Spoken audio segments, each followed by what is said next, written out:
অবশেষে গ্রেফতার তৌহিদ আফ্রিদি।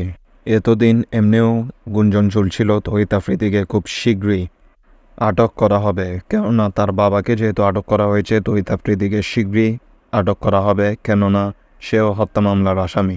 মূলত পুলিশ তাকে বরিশালে তার নিজ দাদার বাড়িতে পায় এবং আটক করে। মূলত শ্বাসরুদ্ধকর চিরুনি অভিযানে তৌহিদ আফ্রিদির খোঁজ পায় পুলিশ। গভীর রাতে তাকে বরিশালের তার দাদার বাড়ি থেকে আটক করা হয়। মূলত আটক করার সময় তৌহিদ আফ্রিদি জানান তার দাদার কবর জিয়ারত করার জন্য তিনি এসেছেন। এছাড়াও তার স্ত্রীর শারীরিক অসুস্থতার কথা চিন্তা করেও তিনি এখানে বর্তমানে বসবাস করছিলেন। মূলত তৌহিদ আফ্রিদি 11 নম্বর আসামি হত্যা মামলার। একই আসামি তার বাবাও। তার বাবাকে আটক করা গেলেও তৌহিদ আফ্রিদিকে আটক করা হয়নি তখনও, কিন্তু আজ তৌহিদ আফ্রিদিকে আটক করা হয়। গুঞ্জন চলছে আগামীকাল তাকে হাইকোর্টে আদালতে তোলা হবে।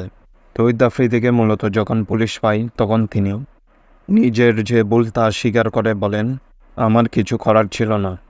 এখন দেখার বেলা তৌহিদ আফ্রিদি আদালতে কি মুখ খুলেন। যদি আদালত তাকে রিমান্ড দেয় তখন তিনি কি তথ্য দিবেন তা পরবর্তীতে জানা যাবে বলে জানায় পুলিশ।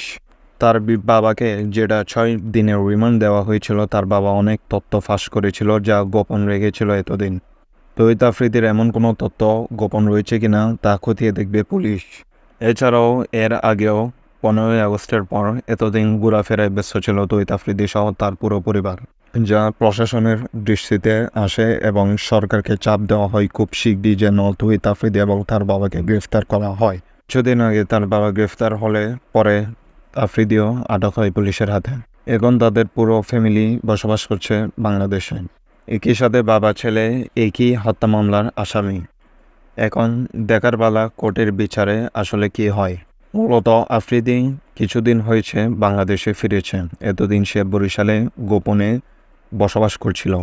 সেখানের প্রত্যক্ষদর্শী বিভিন্ন জনমত মানুষ জানায় যে তৌহিদ আফ্রিদি এতদিন এখানে গোপনে বসবাস করছিল। তারপর হঠাৎ কালকে রাতে পুলিশের আনাগোনা দেখা যায় এবং কিছুক্ষণ পরে তৌহিদ আফ্রিদিকে আটক করে পুলিশ।